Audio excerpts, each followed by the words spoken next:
প্রথমবারের মতো মার্কিন প্রেসিডেন্ট নির্বাচনের বিতর্কে মুখোমুখি হচ্ছেন রিপাবলিকান প্রার্থী ডোনাল্ড ট্রাম্প ও ডেমোক্র্যাট প্রার্থী কমলা হ্যারিস। স্থানীয় সময় মঙ্গলবার রাতে ফিলাডেলফিয়ার ন্যাশনাল কনস্টিটিউশন সেন্টারে এই বিতর্ক অনুষ্ঠিত হবে। 90 মিনিটের এই বিতর্কে দুই প্রার্থীর হাড্ডাহাড্ডি লড়াইয়ের আভাস পাওয়া যাচ্ছে। বিশেষজ্ঞদের মতে বিতর্কে ট্রাম্প কমলার পারফরমেন্সের প্রভাব পড়বে নির্বাচনের ফলাফলেও। নভেম্বরের প্রেসিডেন্ট নির্বাচন সামনে রেখে 28 জুন প্রথম বিতর্কে মুখোমুখি হন ডোনাল্ড ট্রাম্প ও জো বাইডেন।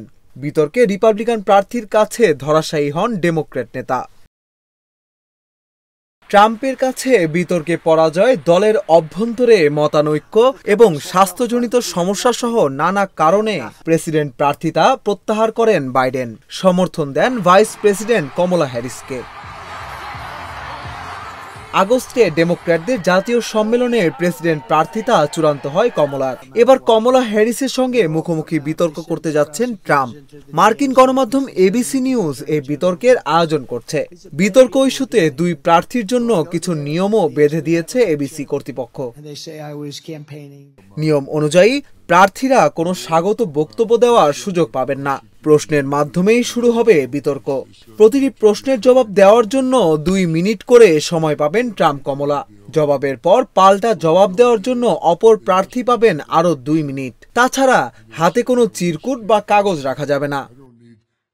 90 মিনিটের বিতর্কে অর্থনীতি, অভিবাসন নীতি ও বিভিন্ন দেশে যুদ্ধ নিয়ে ট্রাম্প কমলার মনোভাব জানতে চাইবেন মার্কিন ভোটাররা। দুই প্রার্থীর অঙ্গভঙ্গি, সংযম ও পারদর্শিতার ওপরও নজর থাকবে তাদের। বিশেষজ্ঞদের মতে বিতর্কে ট্রাম্প কমলার পারফরমেন্সের প্রভাব পড়বে নির্বাচনের ফলাফলেও। সুইং স্টেটগুলোর ভোটাররা এই বিতর্কের পর প্রার্থী পছন্দ করতে শুরু করবেন বলেও জানান তারা। বিভিন্ন জরিপ অনুযায়ী দুই প্রার্থীর অ্যাপ্রুভাল রেটিং প্রায় কাছাকাছি। নিউ ইয়র্ক টাইমস ও সিয়েনা কলেজের সবশেষ জরিপ অনুযায়ী ট্রাম্পের প্রতি মার্কিন ভোটারদের সমর্থন 48% আর কমলার প্রতি 47%।